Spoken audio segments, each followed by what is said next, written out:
फिलहाल अलग अलग इलाकों में जो भी जम्मू कश्मीर के मसाइल हैं वो इस प्रोग्राम के थ्रू हम उठाने की कोशिश करते हैं। आइए देखते हैं कि आज का खास इस प्रोग्राम में मसाइल के अंबार सुनो सरकार में क्या कुछ खास है। रियासी का ज़िला अस्पताल जहां ज़िंदगी बचाने की उम्मीद को लेकर के पहुंचते हैं लोग, लेकिन यहां हालत ये है कि डॉक्टर नहीं है, नर्सें हैं, नर्सें भी मौजूद नहीं हैं, मेडिकल स्टाफ की शदीद कमी है और ये वजह है कि नौजवानों का सब्र अब टूट चुका है। लगातार 5 दिन से एहतजाज पर लोग बैठे हैं, हाथों में तख्तियाँ उठाए सरकार से सवाल पूछ रहे हैं, कहाँ है हेल्थ सर्विसेज, कहाँ है हेल्थ कामला, आम लोगों की परेशानियों को कब सुना जाएगा।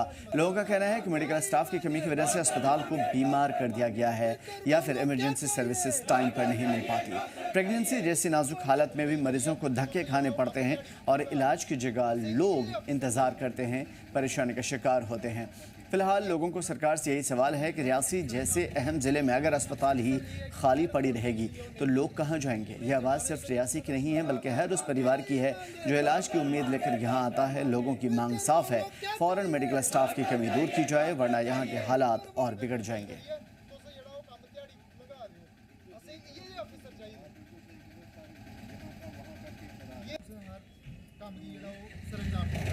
लेकिन अफसोस सर ये है कि हायर अथॉरिटी जी है वो नहीं चल रही, उन्हें जगाने दे विच तुसां साडी मदद। तो फिलहाल जम्मू कश्मीर के कई ऐसे इलाके हैं जहां पे अस्पताल की कमी है। कहीं पे अस्पताल तो हैं लेकिन वहां पे मेडिकल स्टाफ नहीं है, मेडिकल की टीम नहीं है, और जहां पे मेडिकल की टीम है वहां पे बहुत ज़्यादा कमी है। ऐसे बहुत सारे मसाइल हैं जिससे आप साफ तौर पे कह सकते हैं कि सरकार को इन चीज़ों पे तवज्जो देनी चाहिए। और सबसे बड़ी बात यह कि रियासी में ये जो हड़ताल और लोगों का जमे गफीर जिसमें औरत मर्द ख़वातीन सब के सब मौजूद हैं और एक ही सवाल कर रहे हैं कि अस्पताल तो है लेकिन कहाँ है यहाँ के स्टाफ, कहाँ हैं लोगों का इलाज करने वाले लोग। तो इन तमाम तर चीज़ों के हवाले से ग्राउंड पर उतरते हैं और जानने की कोशिश करते हैं। रियासी से हमारे साथ अमन जुड़े हुए हैं। अमन, क्या कुछ सूरत हाल है? जिस तरीके की हम देख पा रहे हैं उससे तो साफ दर्ज हो रहा है, पता चल रहा है कि यहाँ पे अस्पताल तो है लेकिन अस्पताल की जो टीम होती है वो नहीं।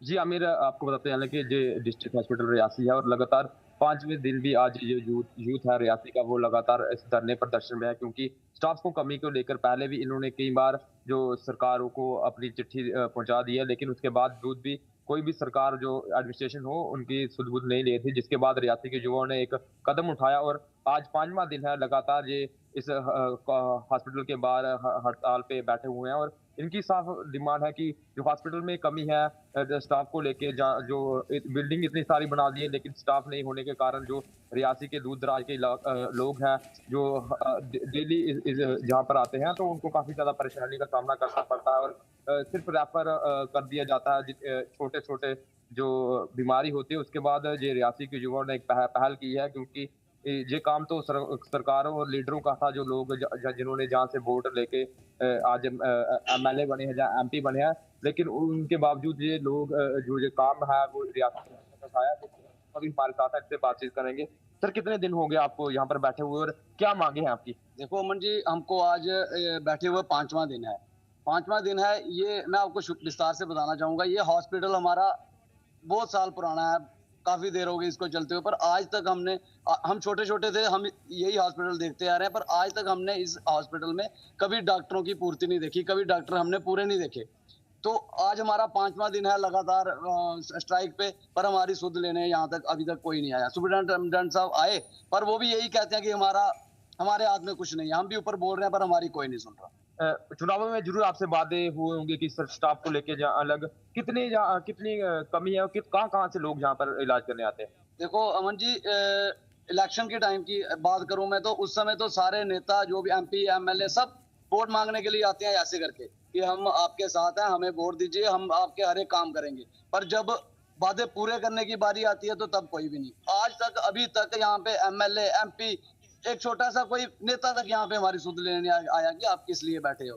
तो अगर अभी हमारा आज 5वां दिन है, अगर यही हिसाब चलता रहा, 1-2 दिन की मोहलत और देनी है, उसके बाद हमने यहाँ पे हंगर स्ट्राइक पे बैठना है, तो फिर यहाँ से हमारी लाशें जाएंगी। मुझे बताएं सर कि कहाँ से लोग यहाँ पर इलाज करने आते हैं, कितने दूर दराजी इलाका है और कितनी परेशानी लोगों को भी आती है? आपसे भी बात करें सर। 13 ब्लॉक है हमारे डिस्ट्रिक्ट में, मोहर, अरनास, सावलाकोट, मतलब सारे एरिया, उन सब के लिए एक हॉस्पिटल है हमारा डिस्ट्रिक्ट हॉस्पिटल रियासी। वो बेचारे यहाँ पे आते हैं अपनी उम्मीदें लेके कि हम वहां जाएंगे, अच्छा इलाज करवाएंगे। यहाँ आते ही समझ लो एक छोटी सी सरदर्द हो रही होगी, उनको एक छोटा सा इंजेक्शन देके refer to Jammu, refer to Jammu, refer to Jammu. कई ऐसे मरीज हैं जो बेचारे रेफर टू जम्मू होने के कारण रास्ते में उनकी मृत्यु होगी। उन गरीबों की कौन सुध लेगा? कोई नहीं पूछता उनको, कोई कुछ नहीं, बस रेफर टू जम्मू किया, वो आगे मरे जिए, इनको कोई लेना देना नहीं। तो मुझे बताएं कि आपने अपने जो मान में ये भी लिखा है कि जीएमसी का दर्जा देना चाहिए, क्यों चाहते हैं आप जीएमसी का दर्जा? सर चाहते क्यों ना चाहें हम। अगर तो ये छोटी सी मतलब 1 साल 2 साल की बात होती, 3 साल की बात होती, तो हम ये चीज नहीं उठाते। हमारा ये डिस्ट्रिक्ट हॉस्पिटल रियासी, आप इनका इंफ्रास्ट्रक्चर देख लो, मेरे को लगता है कि जम्मू से कम इंफ्रास्ट्रक्चर हमारे पास नहीं है। वो तो है, पर जीएमसी का दर्जा क्यों नहीं दे रहे हो आप लोगों को? आपने हर जगह पे दिया, हमें क्यों नहीं? रियासी को क्यों दरकिनार कर रहे हो? क्या मतलब रियासी को आप ऐसे सुतेला क्यों इनके साथ व्यवहार करते हो? हमने बढ़ चढ़ के इलेक्शन के टाइम में हम बढ़ चढ़ के मंत्रियों का, नेताओं का साथ देते हैं, आगे आते हैं, मतलब बढ़ चढ़ के साथ देते हैं। जब हमारी बारी आती है तो जीरो कर देते हैं सब कुछ। तो मुझे बताएं कि सरकार, एनसी सरकार है, उनका कोई मिनिस्टर जहाँ सकीना टू मैडम भी जहाँ 1 साल से ज्यादा समय हो गया वो वहां पर पहुंचे? सकीना इटू मैडम को आज हमने लगातार 5वां दिन हो गया अमन जी हमको चिल्लाते हुए। सकीना इटू मैडम, हमारे सतीश शर्मा जी, हमने 4था-5वां दिन है आज लगातार चिल्लाते हुए, लगातार चिल्ला रहे हैं, हमारे गले फट के चिल्ला के, पर हमारी सुध लेने आज तक यहाँ पे कोई नहीं आया। सकीना इटू मैडम को मैं एक चीज कहना चाहूंगा आपके माध्यम से कि मैम प्लीज एक बार, मैं मानता हूँ कि आप चलो ठीक है, आप बिजी शेड्यूल होता होगा आपका, आप नहीं आ सकते, कम से कम एक बार कोई फोन कॉल करके कोई सुपरिटेंडेंट साहब को ही बोल दो कि नहीं, इनको बोलो कोई आश्वासन दो। कोई आश्वासन देने भी नहीं आया हमको, पता नहीं कैसी नालायकी है इन नेताओं की, कोई समझ नहीं आ रही है। तो जी, आपने जैसे इन्होंने बताया कि सरकार से भी इनको कोई भी सुध नहीं ले रहा, तो उसी को चलते हुए आज इनका 5वां दिन है। जी अमन, बिल्कुल बहुत बड़ी बात है, और जिस तरीके से आप लोगों की बातचीत चल रही थी उससे हम साफ तौर पे समझ पा रहे हैं कि प्रॉब्लम तो है, लेकिन यहाँ पे सुनने वाले लोग सिर्फ वोटिंग लेने के लिए ही आते हैं, वोट लेने के लिए आते हैं और उसके बाद नदारद होते हैं, गायब हो जाते हैं। सवाल ये है कि यहाँ पे कौन कौन सी इलाज की सुविधाएं हैं, और जीएमसी की अगर मांग चल रही है तो उससे क्या कुछ बदल जाएगा? क्या यहाँ पे डेवलपमेंट और बढ़ जाएंगे? अस्पताल को अगर जीएमसी का दर्जा मिलता है तो इससे क्या कुछ यहाँ के हालात में सुधार आएगा? जी आमिर, अगर बात करें तो अगर जीएमसी अगर का दर्जा डिस्ट्रिक्ट हॉस्पिटल रियासी को मिल जाता है तो उससे एक तो जहाँ पर इंफ्रास्ट्रक्चर तो ऑलरेडी है, लेकिन डॉक्टरों की जो कमी है वो ऑटोमेटिकली दूर हो जाएगी, और जहाँ जो आसपास के लोग हैं उनको भी काफी व्यापार में भी फायदा होगा कि अगर जीएमसी खुलेगा तो काफी लोग, बच्चे जो दूर दराज के जो जैसे रियासी के बच्चे हैं उनको काफी दूर पढ़ने जाना पड़ता है, तो अगर जीएमसी मिलेगा तो एक तो उनको फायदा होगा, दूसरा जहाँ के रोजगारों को भी काफी फर्क पड़ेगा, और जो मेडिकल की जो फैसिलिटी है वो भी इम्प्रूव होगी, और जो आसपास के जैसे पीएचसी हैं उनमें भी डॉक्टर पहुंचा पाएंगे। इसी को देखते हुए लोगों ने भी ये डिमांड की है, क्योंकि जीएमसी का दर्जा अगर उधमपुर की बात करें, राजौरी की बात करें, तो इन जैसे डिस्ट्रिक्ट में अगर मिल सकता है तो ये तो एक विश्व प्रसिद्ध डिस्ट्रिक्ट है, क्योंकि माता वैष्णो देवी भी जहाँ पर है, और दुनिया का सबसे ऊंचा रेल पुल जहाँ पर है, एशिया का सबसे अंजी ब्रिज जहाँ पे है, तो काफी ज्यादा प्रसिद्ध होने के बावजूद भी अगर लोगों के साथ ऐसा व्यवहार किया जाए तो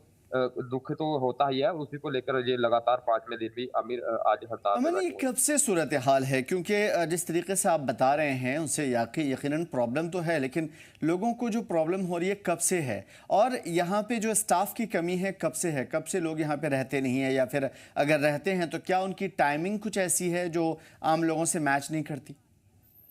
जी, हम इनसे जान लेते हैं, हम आपसे जानना चाहते हैं कब से ये प्रॉब्लम आ रही है, और कितने डॉक्टर या कितने लोग हैं जो इस वो काम कर रहे हैं, और अभी तक कितने डॉक्टर हैं आपकी जो बात है? सर हम डॉक्टर यहाँ पे है ही नहीं सर, 1-2 डॉक्टर है, वो ही सर्कुलेट कर रहे हैं, यहाँ से उठा के वहां पे लगा रहे हैं। ये खुद सुपरिटेंडेंट साहब का कहना है, चलो हम तो, ये उनका कहना है कि यहाँ पे डॉक्टर है ही नहीं, वो भी बोल रहे हैं कि हम ऊपर बातचीत कर रहे हैं, पर हमारी कोई नहीं सुन रहा। हमारे एक मंत्री साहब अभी नए बने हैं, साल हो गया उनको बने हुए, अपने सतीश शर्मा जी इंचार्ज मंत्री हैं। पिछले दिनों आपने देखा होगा कि यहाँ पे बारिशें, बाढ़ आने के कारण लोगों के घर चले गए, जमीनें चली गई, लोगों के पास राशन नहीं था। वो कैसे इंचार्ज मंत्री हैं? वो यहाँ एक बार भी यहाँ तक नहीं आए कि कम से कम मैं इनकी सुध ले लूं लोगों की। ऐसे सिर्फ हमारे डिप्टी सीएम है, मैं उनकी भी बात करना चाहूंगा, हमारे डिप्टी सीएम है, उन्होंने कोई लुक डालनी हो, वहां पे रिबन काटना हो, वो पहुंच जाते हैं। किसी ठेकेदार की क्लास लेनी हो, सामने मीडिया खड़ी करके उनकी क्लास ले लेते हैं। पर यहाँ इस हॉस्पिटल के बारे में हम इतने दिन से चिल्ला रहे हैं, अभी तक उनका कोई बयान नहीं आया। फिर मैं इनकी नालायकी कहूंगा, इससे ऊपर मैं और कुछ नहीं कह सकता। बहुत बड़ा जिला है, मैं जानना चाहता हूँ आपसे कि इतने बड़े जिले में अगर 1-2 डॉक्टर ही काम करेगा तो जो आस-पास के पीएचसी हैं उनका हाल कैसा है? सर देखो, आप 13 ब्लॉक हैं हमारे यहाँ पे। आप किसी दिन टाइम निकाल के विजिट करिए डिस्पेंसरीज में। डिस्पेंसरीज में कोई है ही नहीं। इंजेक्शन लगाना होता है। मैं एक बार अपने बमाग वाली साइड पे चले गया था, शेर सुंडवा उधर एरिया है, वहां पे डिस्पेंसरी है। मैं वहां चले गया, एक छोटी बच्ची थी, उसको इंजेक्शन लगाना था। मैडम वो पता नहीं कौन थी, क्या नाम था उसका, मैडम बोलती इंजेक्शन ले जाओ, घर जाके लगवा लेना किसी से। अगर घर जाके लगवाना तो आप किस लिए बैठे हो? ये ऑब्वियस सी बात डिस्पेंसरियों है में और ये जो शिकायत है वो जेन्युइन है। इन तमाम तर चीज़ों को ध्यान में रखना होगा। अमन, ये ज़रूर पूछेगा कि अभी फ़िलहाल सरकार से या हेल्थ मिनिस्ट्री से, ख़ासतौर पे सकीना ए2जे से या फिर यहाँ के जो ज़िम्मेदार लोग हैं या लीडरान हैं, उनसे क्या क्या कुछ मुतालबात है इस अस्पताल के हवाले से इन लोगों का? अगर हम आपसे जानना चाहिए कि जो जहाँ के विधायक हैं, जहाँ एमपी साहब हैं, जहाँ सकीना टू मैडम है, क्या कभी आप उनसे इस बात को लेके आपने बातचीत की और उन्होंने क्या कहा? सर बातचीत क्या करना, हम आप इस टाइम पे देख लीजिए कि सारी मीडिया पे चल रहा है, सबको पता है, पूरे रियासी डिस्ट्रिक्ट को पता है, जम्मू को पता है, सबको पता है कि जो नौजवान यूथ है वो हड़ताल पे बैठा है। पर किसी ने हमारी सुध ले, हमने अब क्या नाम लेने, सबको ट्राई की, फोन कॉल के जरिए भी किया, मैसेज के जरिए भी किया, पर किसी ने हमको अभी तक कोई बिल्कुल। जवाब तो नहीं आया। ये साफ है कि देखिए, सरकार को, हेल्थ मिनिस्ट्री को, सकीना ए2जे को या दूसरे जो लीडरान हैं जिनका इन्होंने नाम लिया, सतीश शर्मा हो या फिर जो भी बाकी यहाँ पे लीडरान हैं, अगर वो जिम्मेदारान नहीं सुन पा रहे हैं तो यकीनन जी मीडिया के माध्यम से, जी जम्मू कश्मीर लद्दाख के माध्यम से ये बात ज़रूर कहना चाहेंगे कि ये जो मामले हैं, इन लोगों के अल्फाज से, इन लोगों के तमाम तर जज्बात से साफ झलकता है कि जेन्युइन है। जाहिर है कि एक इंजेक्शन लगाने के लिए अगर एक रियासी के ज़िला अस्पताल में कोई इंजेक्शन लगाने वाला भी नहीं है तो जाहिर है कि डॉक्टर्स कहाँ होंगे। और सबसे बड़ी बात है, क्या ये ढका छुपा है कि अलग अलग जो सरकारी डॉक्टर्स हैं वो अपने अपने क्लिनिक खोल करके या दूसरी जगह प्रैक्टिस करते हैं? ये सबको मालूम है और जग जाहिर है। तो इन तमाम तर चीज़ों को लेकर के सख्त एक्शन लेना होगा और सरकार को ये सुनना होगा कि लोगों के मसाइल आज से नहीं है, 6 महीने, 2 महीने, 4 महीने से नहीं है, बल्कि बरसों से है। और लोग हर साल उम्मीद करते हैं, हर इलेक्शन के टाइम पे इनसे वादे होते हैं और फिर वो वादे भुला दिए जाते हैं। बहुत शुक्रिया हमारे साथ बातचीत करने के लिए।